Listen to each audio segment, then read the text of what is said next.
स्वागत है आपका मेरे YouTube चैनल यूपीएससी पीसीएस की पाठशाला में, जिसमें हम प्राचीन इतिहास के बारे में पढ़ रहे थे। आज हम प्राचीन इतिहास से संबंधित 50 एमसीक्यूज़ को देखने वाले हैं, जिसमें मैं आज आपका ज़्यादा वक्त बर्बाद ना करते हुए अपनी आज की क्लास को स्टार्ट करती हूँ। जिसमें हमारा फर्स्ट क्वेश्चन है, पुरातात्विक स्रोत के अंतर्गत निम्नलिखित में से क्या शामिल नहीं है। फर्स्ट ऑफ ऑल मैं आपको पुरातात्विक स्रोत और साहित्यिक स्रोत के बीच में अंतर बता देना चाहती हूँ। पुरातात्विक स्रोत वे स्रोत होते हैं जो हमें खुदाई से या फिर पुरानी वस्तुओं से मिलते हैं। इनसे हमें पुराने समय के जो लोग हैं वो कैसे रहते थे, उनके बर्तन कैसे थे, उनके घर कैसे थे, वे सिक्के का यूज़ करते थे या फिर वहाँ पे बार्टर सिस्टम चलता था, उनकी मूर्तियाँ कैसी थी, ठीक है, उनकी आस्थाएं कैसी थी, इन सब चीज़ों के बारे में हमें पता चलता है। जैसे उदाहरण के रूप में हम क्या बोल सकते हैं कि जो मिट्टी के बर्तन हैं, जैसे हमें सिंधु घाटी सभ्यता से मृण मूर्तियाँ मिली हैं, मातृ देवी की मिट्टी के बर्तन मिले हैं, ठीक है। उस टाइम की हमें कुछ मोहर मिली है, सील मिली है, इमारतों के अवशेष मिले हैं, ठीक है। इन सब चीज़ों के बारे में जिनसे पता चलता है, शिलालेख हो गए, आपके स्तंभ लेख हो गए, ये सब हमारे क्या हैं, ये हमारे पुरातात्विक स्रोत हैं। पुरातात्विक स्रोत मतलब जिनमें वस्तुओं से इतिहास क्या होता है, बनता है, ठीक है। अब एक होते हैं हमारे साहित्यिक स्रोत। साहित्यिक स्रोत वे स्रोत होते हैं जो हमें लिखित रूप में मिलते हैं, जिनमें लिखा हुआ होता है। इनसे हमें पता चलता है कि जो पुराने समय के विचार क्या थे, संस्कृति क्या थी, वहाँ का धर्म क्या था, वहाँ का समाज कैसा था, समाज के लोग कैसे थे, क्या खाते थे, क्या पहनते थे, ठीक है, उनकी आस्थाएं किन चीज़ों में थी। ये सब चीज़ें किस में होती है, ये सब चीज़ें लिखित रूप में होती हैं। उस टाइम की घटनाएं क्या घटित हो रही हैं, उस टाइम का समाज अच्छा था या फिर बुरा था, वहाँ पे चोरी चकारी होती थी, लूटपाट होती थी या फिर समाज बहुत अच्छा था, ठीक है, वहाँ का राजा कैसा था। इन सब चीज़ों के बारे में जो लिखित रूप में हमें मिलता है वो क्या होते हैं, हमारे साहित्यिक स्रोत होते हैं। जैसे कि हमारा वेद हो गया, रामायण, महाभारत, बुद्धचरित, पुराण, विदेशी यात्रियों के विवरण जैसे हुएनसांग आया हमारा, और फायान इत्सिंग आया, ठीक है। इन सब के विवरण हो गए जो, और भी हमारे इब्न बतूता, अलबरूनी, ये सब आए, ठीक है, इनके जो विवरण हो गए वो, ठीक है। अब हमारा तो मैंने आपको जैसे कि डिफरेंस बता दिया है। अब आप आसानी से बता सकते हैं कि जो पुरातात्विक स्रोत है उसके अंतर्गत निम्नलिखित में से क्या शामिल नहीं है। अभिलेख शामिल होंगे, बिल्कुल अभिलेख तो शामिल होंगे। सिक्का शामिल होगा, बिल्कुल सिक्का भी शामिल होगा पुरातात्विक स्रोत में। स्मारक शामिल होगा, बिल्कुल ये भी शामिल होगा। अब जो हमारा सही आंसर है वो क्या है, हमारा सही आंसर है हमारा वेद। सही आंसर क्या होगा, वेद, ठीक है। नेक्स्ट क्वेश्चन है हमारा, कौन सा स्रोत साहित्यिक स्रोत से अधिक प्रमाणित माने जाते हैं। हमारे जो पुरातात्विक स्रोत है वे साहित्यिक स्रोत से अधिक प्रमाणित माने जाते हैं, क्योंकि साहित्यिक स्रोत का क्या है कि कुछ जानकारियाँ इनके अंदर ऐसी होती है। अब मान लो कोई राजा है, उसके जो शासन के टाइम में कुछ चीज़ें अच्छी नहीं थी। अब जो चीज़ें अच्छी नहीं थी, चोर अपने मुंह से अपनी चोरी थोड़ा ही बताएगा, है ना, तो वो उन चीज़ों को उसके अंदर नहीं लिखवाते थे, ठीक है, अपने बारे में अच्छा ही लिखवाते थे, ठीक है। अब जो इसलिए जो हमारे पुरातात्विक स्रोत हैं वे साहित्यिक स्रोत से क्या माने जाते हैं, अधिक प्रमाणित माने जाते हैं, ठीक है।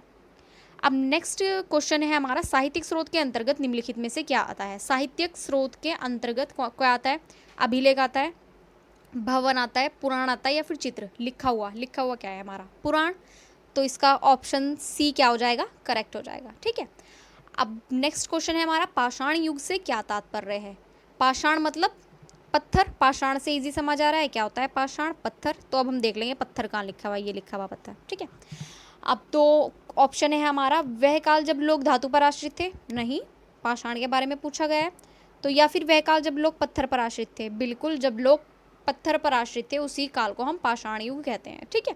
नेक्स्ट क्वेश्चन होगा हमारा, विदेशी यात्री फायान ने किसके बारे में जानकारी लेकर गया था। जो हमारा विदेशी यात्री फायान है वह अशोक के 6 स्तंभों के बारे में जानकारी लेकर के गया था, ठीक है।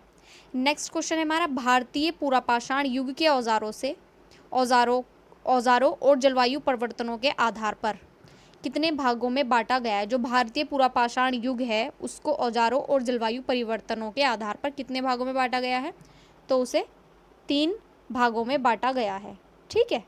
अब देखिए इसके जो हमारे 3 पार्ट हैं, ठीक है, 3 भागों में तो बांटा गया है। अब 3 भाग है कौन कौन से, 3 भाग है इसमें। एक तो आपका हो गया निम्न पुरापाषाण काल, ठीक है, पढ़ा हुआ भी होगा बच्चों ने, निम्न पुरापाषाण काल, ठीक है। एक हो गया आपका मध्य पुरापाषाण काल, ठीक है, और एक आपका हो गया उच्च पुरापाषाण काल। जो हमारा निम्न पुरापाषाण काल है उसकी जो डेट है, मतलब टाइमलाइन है, वो 25 लाख से लगभग 1 लाख ईसा पूर्व की मानी जाती है। ठीक है। जो हमारा मध्य पूरा पाषाण काल है उसकी सीमा 1 लाख से 40,000 ईसा पूर्व तक मानी जाती है। और जो हमारा उच्च पूरा पाषाण काल है उसकी सीमा, ठीक है, 40,000 से 10,000 ईसा पूर्व तक मानी जाती है। ठीक है। आई होप क्लियर हो गया होगा।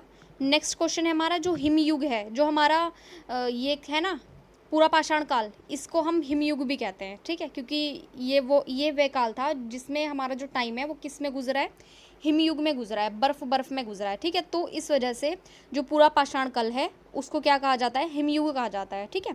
हिमयुग का अधिकांश भाग किस काल में बीता है, हिमयुग का अधिकांश भाग पूरा पाषाण काल में बीता है। ठीक है। नेक्स्ट क्वेश्चन है हमारा आरंभिक या निम्न पूरा पाषाण काल की समयावधि क्या है। अभी मैंने आपको बताया निम्न पूरा पाषाण काल की समयावधि क्या है, 25,000 ईसा पूर्व से 1 लाख ईसा पूर्व तक। ठीक है। अब है हमारा उच्च पूरा पाषाण काल की जो हमारी समयावधि है वो क्या है, उच्च पूरा पाषाण काल की भी मैंने अभी आपको बताई है ऊपर। ठीक है। 40,000 से 10,000 ईसा पूर्व। ठीक है। नेक्स्ट क्वेश्चन है हमारा महाराष्ट्र के बोरी नामक स्थान पर मिले तथ्यों से मानव की उत्पत्ति का अंदेशा लगभग कितने वर्ष पूर्व का होता है। जो मानव की उत्पत्ति है उसका अंदेशा लगभग कितने वर्ष पूर्व का होता है महाराष्ट्र के बोरी नामक स्थान से। तो इसका करेक्ट आंसर है आपका 14 लाख वर्ष पूर्व। ठीक है। अब है पूरा पाषाण काल के औजार। ठीक है। 1 लाख ईसा पूर्व तक के कहाँ से मिले हैं पूरा पाषाण काल के, तो कहाँ से मिले हैं, छोटा नागपुर के पठार में। ठीक है। नेक्स्ट क्वेश्चन है हमारा आंध्र प्रदेश के कुर्नूल जिले में किस समयावधि के औजार मिले हैं। तो किस समयावधि के मिले हैं औजार, 20,000 से 10,000 ईसा पूर्व। ठीक है। नेक्स्ट क्वेश्चन है हमारा उत्तर प्रदेश के मिर्ज़ापुर ज़िले की किस घाटी में पशुओं के अवशेष मिले हैं। तो ये मिले हैं हमारे उत्तर प्रदेश की मिर्ज़ापुर ज़िले की किस घाटी में पशुओं के अवशेष मिले हैं, तो बेलन घाटी। बेलन घाटी से क्या मिले हैं, पशुओं के अवशेष मिले हैं। ठीक है। उत्तर प्रदेश के मिर्ज़ापुर ज़िला है। ठीक है। ज़िले से भी क्वेश्चन आ सकते हैं कि किस ज़िले से मिले हैं उत्तर प्रदेश के। ठीक है। और ये बेलन घाटी भी पूछा जा सकता है। ठीक है। नेक्स्ट क्वेश्चन है हमारा पूरा पाषाण युग की आदिम अवस्था का मानव किस पर जीता था। पूरा पाषाण, ठीक है, तो क्या था पूरा पाषाण युग में, इंसान कैसा था, बिल्कुल बर्बर टाइप का। ठीक है। तो वो क्या करेगा, व्यापार तो करना नहीं, ना ही शिल्प करना, केवल फल और कंदमूल भी नहीं खाना, लेकिन क्या करेगा, शिकार करेगा और उसका खाद्य का संग्रह करेगा। क्योंकि यहाँ पे देखो केवल बोल दिया गया है, अब केवल तो नहीं कि सिर्फ फल और कंदमूल पर ही आधारित होगा, नहीं भाई, शिकार करेगा और जो खाना है कंदमूल फल उसको संग्रह भी करके रखेगा। ठीक है। नेक्स्ट क्वेश्चन है आपका 15 भारत का इतिहास किस सभ्यता से प्रारंभ होता है। तो जो भारत का इतिहास है वे किस सभ्यता से प्रारंभ होता है, हमारी सिंधु घाटी सभ्यता, जिसको हम पढ़ भी रहे हैं, अभी हमारी कंप्लीट नहीं हुई है। ठीक है। नेक्स्ट क्वेश्चन है आपका सिंधु घाटी सभ्यता लगभग किस वर्ष पूर्व दक्षिण एशिया के पश्चिमी भागों में फैली हुई थी। तो किस वर्ष पूर्व फैली हुई थी लगभग, तो जो 25,000 ईसा पूर्व में लगभग ये जो दक्षिण एशिया है इसके पश्चिम भाग में फैली हुई थी हमारी सिंधु घाटी सभ्यता। ठीक है। कुछ फैक्ट्स जो आपको नहीं पता है सिंधु घाटी सभ्यता के, वे इसमें कवर हो जाएंगे। ठीक है। सिंधु घाटी सभ्यता, इसी वजह से मैंने सिंधु घाटी सभ्यता को इसमें डाला है। ठीक है। सिंधु घाटी सभ्यता कितनी प्राचीन नगरीय सभ्यताओं से भी अधिक उन्नत है। तो क्या आंसर है इसका, 4। क्या आंसर है इसका, 4। क्योंकि ये जो हमारी थी, एक तो मिस्र की सभ्यता हो गई, ठीक है, और मेसोपोटामिया की सभ्यता हो गई, और चीन की जो सभ्यता हो गई। ठीक है। क्योंकि यहाँ की जो सिंधु घाटी सभ्यता है इसकी नगर नियोजन बहुत ज़्यादा उन्नत था। ठीक है। इस वजह से इन्हें इनसे भी ज़्यादा उन्नत माना जाता है। ठीक है। माना जाता है नहीं, थी भी। ठीक है। तो भारतीय पुरातत्व विभाग द्वारा सिंधु घाटी सभ्यता के उत्खनन से हड़प्पा तथा मोहनजोदड़ो जैसे नगरों की खोज किस वर्ष हुई। ठीक है। अब ये बताएंगे हम, देखिए जो ये हमारा हड़प्पा है इसकी खोज तो 1921 में हुई थी। ठीक है। ऑप्शन में दोनों ऑप्शन ही दे रखे। 1921 में किसकी खोज हुई थी, हमारे हड़प्पा की। ठीक है। और जो जिसकी खोज किसने की थी, दयाराम साहनी ने की थी। मोहनजोदड़ो की खोज 1922 में हुई थी, जिसकी खोज R.D. बनर्जी, ठीक है, रखलदास बनर्जी, R से रखलदास एंड D से दास, रखलदास बनर्जी। ठीक है। बनर्जी ने की थी। 19 क्वेश्चन है हमारा, किस वर्ष जॉन मार्शल ने सिंधु घाटी सभ्यता में एक नई सभ्यता की खोज की घोषणा की? किस वर्ष की थी? तो ऑप्शन कहाँ गया? 1924 में, ठीक है। 1924 इसका करेक्ट आंसर है, ठीक है। अब हड़प्पा की खोज किस खोजकर्ता ने की थी? सबको पता है हड़प्पा की खोज किसने की थी। चलिए भाई, इसका आंसर तो मैं नहीं बता रही हूँ, आप सबको कमेंट में बताना है, ठीक है। तो 21 क्वेश्चन है हमारा, हड़प्पा वर्तमान में रावी नदी के तट पर कहाँ स्थित है? हड़प्पा वर्तमान में रावी नदी के तट पर मोंटगोमरी जिला पाकिस्तान में स्थित है। प्रीवियस लेक्चर में मैंने आपको बताया भी था, ठीक है। मोहनजोदड़ो की खोज किस वर्ष हुई? अभी ऊपर बताया है, 1922 में रखलदास बनर्जी ने की है। मोहनजोदड़ो किस नदी के तट पर स्थित है? तो मोहनजोदड़ो आपका सिंधु नदी के तट पर स्थित है। नेक्स्ट क्वेश्चन है आपका, मोहनजोदड़ो का एक अन्य नाम क्या है जिसका उल्लेख स्रोतों में मिलता है? सभी को पता है ये आंसर भी, एंड आई होप आप इसका आंसर मुझे कमेंट करके ज़रूर बताएंगे, ठीक है। हड़प्पा में कौन सी महत्वपूर्ण खोज मिली है? तो हड़प्पा में कौन सी महत्वपूर्ण खोज मिली है? विशाल स्नानागार, कांस्य की नर्तकी की मूर्ति, या मनुष्य के शरीर की बलुआ पत्थर की बनी मूर्ति, या फिर घोड़े की हड्डियाँ? देखिए, वैसे तो ये विशाल स्नानागार, कांस्य की मूर्ति, लेकिन जो सबसे इम्पोर्टेंट है वो है आपकी, जो सबसे फर्स्ट पे रखी जाएगी, वो है मनुष्य के शरीर की बलुआ पत्थर की बनी मूर्तियाँ, ठीक है। विशाल स्नानागार और पशुपति महादेव की मोहर कहाँ से मिली है? कहाँ से मिली है? आई होप सबको पता होगा। तो कहाँ से मिली है आपकी? मोहनजोदड़ो से, ठीक है। हड़प्पा और बेबीलोन के बीच व्यापार का केंद्र बिंदु कौन सा स्थल था? कौन सा स्थल था? तो फिर सुतका गेंडोर, ठीक है। सुतका गेंडोर किस नदी के किनारे पर स्थित है? तो सुतका गेंडोर किस नदी के किनारे पर स्थित है? जब मैं आपको विस्तार बता रही थी सिंधु घाटी सभ्यता का, ठीक है। सुतका गेंडोर कौन सा छोर है? सबसे पश्चिमी छोर है, सबसे उत्तरी मांडा, आलमगीरपुर और दायमाबाद, ठीक है। तो डच है, तो कौन सा है ये? दाश्त या दाश्क नदी भी बोलते हैं, ठीक है। दाश्क नदी, ठीक है। दाश्क नदी के किनारे क्या है आपका? चनहूदड़ो की खोज किस खोजकर्ता ने की? सभी को पता है चनहूदड़ो की खोज किसने की है? NG मजूमदार, ठीक है। अब है, किस हड़प्पाई स्थल पर मनके बनाने की दुकानें और बिजली के पीछा करते हुए कुत्ते के पदचिन्ह मिले हैं? किस स्थान पर मिले हैं? तो चनहूदड़ो से मिले हैं ये, ठीक है। कालीबंगन किस राज्य में घग्गर नदी के किनारे स्थित है? सबको पता है कालीबंगन कहाँ है? कालीबंगन है हमारा राजस्थान में, ठीक है। कालीबंगन में कौन सी खोज नहीं मिले हैं? अग्नि वेदिकाएं, या फिर ऊँट की हड्डियाँ, या फिर लकड़ी का हल, या फिर मानव निर्मित बंदरगाह? ये सही है बिल्कुल आंसर, मानव निर्मित बंदरगाह। गोदीवाड़ा नहीं मिला है, ठीक है। गोदीवाड़ा जो है वो वहाँ से नहीं मिला है। लोथल किस नदी के किनारे पर स्थित है? तो लोथल एकदम इजी, भोगवा नदी के किनारे है। लोथल में कौन सी महत्वपूर्ण खोज हुई है? लोथल में तो पता है सबको, गोदीवाड़ा। लोथल तो फेमस भी है किसके लिए? गोदीवाड़े के लिए, बंदरगाह के लिए। सुरकोटदा किस राज्य में स्थित है जहाँ घोड़े की हड्डियाँ मिली है? सुरकोटदा किस राज्य में स्थित है? तो है गुजरात राज्य में, ठीक है, गुजरात। बनवाली में हड़प्पा पूर्व और हड़प्पा संस्कृतियों के साक्ष्य के साथ क्या मिला है? और क्या मिला है वहाँ से? जौ, ठीक है, बनवाली से और जौ मिला है। धौलावीरा में जल निकासी प्रबंधन के साथ और कौन सी महत्वपूर्ण संरचना मिली है? धौलावीरा में और क्या मिला है? जलकुंड, गोदीवाड़ा, या फिर मनके बनाने की दुकान? तो मिला है वहाँ से जलकुंड।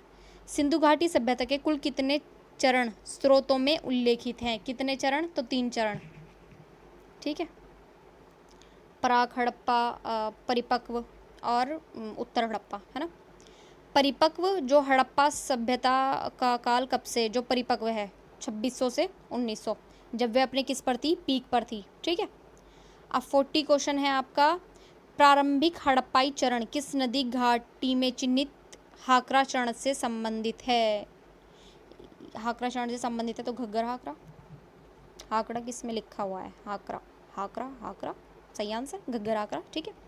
हड़प्पाई लिपि का प्रथम उदाहरण लगभग किस वर्ष के समय का मिलता है? हड़प्पाई लिपि का जो प्रथम उदाहरण है वह मिलता है 3000 ईसा पूर्व, लगभग 3000 ईसा पूर्व का मिलता है, ठीक है। कौन सा स्थान परिपक्व हड़प्पाई सभ्यता के चरण को प्रदर्शित करता है? तो कौन सा स्थान है इसमें से? धौलावीरा, कोटदीजी, आमरिया, सुतका गेंडोर? कौन सा है? कोड दीजिए। सिंधु घाटी सभ्यता के क्रमिक पतन का आरंभ कब से माना जाता है? कब से इसके पतन का आरंभ माना जाता है? सिंधु घाटी सभ्यता के पतन का आरंभ 1800 ईसा पूर्व, 1900 ईसा पूर्व में तो थी ये, ठीक है। हड़प्पा सभ्यता में ग्रिड प्रणाली मौजूद थी जिसके अंतर्गत सड़कें एक दूसरे को किस कोण पर काटती थी? समकोण पर, ठीक है। क्या कहा जाता था इसे? ग्रिड प्रणाली। ऐसे जाती थी सड़कें, ठीक है। कैसे? ऐसे। ये बन रहा है 90 डिग्री का एंगल, ठीक है। नेक्स्ट क्वेश्चन है आपका, नेक्स्ट है, किस समकालीन सभ्यता में मनकों के निर्माण के लिए शुष्क ईंटों का प्रयोग होता था, जबकि हड़प्पा में जली हुई ईंटों का? शुष्क ईंटों का प्रयोग किस में होता था? मेसोपोटामिया में। मेसोपोटामिया तो हड़प्पा की है। चीन, मिस्र या ईरान? मिस्र में, ठीक है। नेक्स्ट है आपका, हड़प्पाई गांव मुख्यतः कहाँ स्थित थे जो पर्याप्त मात्रा में अनाज का उत्पादन करते थे? ठीक है, वे कौन से हड़प्पाई गांव थे जो पर्याप्त मात्रा में अनाज का उत्पादन करते थे? तो कौन से होंगे? अर्धशुष्क क्षेत्रों में होंगे? नहीं। पहाड़ी क्षेत्रों में होंगे? नहीं। जंगलों के पास होंगे? नहीं। प्लावन मैदानों में, ठीक है। मैदानों में क्या होंगे? वहाँ पे अच्छा उत्पादन होता था, ठीक है। सिंधु सभ्यता के मनुष्यों ने सर्वप्रथम किसकी खेती प्रारंभ की थी? सबको पता है आंसर, ठीक है। कपास, सर्वप्रथम कपास की खेती। हड़प्पाई स्थल शोरतगई अफगानिस्तान में किसके अवशेष पाए गए हैं लेकिन पंजाब और सिंध में नहीं पाए गए हैं? तो नहरों के अवशेष वहाँ पर पाए गए हैं लेकिन पंजाब और सिंध में नहीं पाए गए हैं। 49वां क्वेश्चन है आपका, हड़प्पाई लोग व्यापार के लिए किस प्रणाली का प्रयोग करते थे? सबको पता है किस प्रणाली का प्रयोग करते थे? वस्तु विनिमय प्रणाली, बार्टर सिस्टम, ओके। 50 क्वेश्चन है आपका, ठीक है। मोहरों पर 3 श्रृंगी चित्र पाए गए हैं जो योगी की मुद्रा में बैठे हुए हैं, इन्हें किस नाम से जाना जाता है? मातृदेवी? नहीं। इंद्र, अग्नि, पशुपति, महादेव इसका करेक्ट आंसर है, ठीक है। अब मेरे पास इसके आंसर की भी मौजूद है, ठीक है। अगर आपको चाहिए हो तो आप मैसेज कर सकते हैं, ठीक है। And thank you for watching. Please subscribe my channel and like this video. All the best for your exam preparation. Thank you.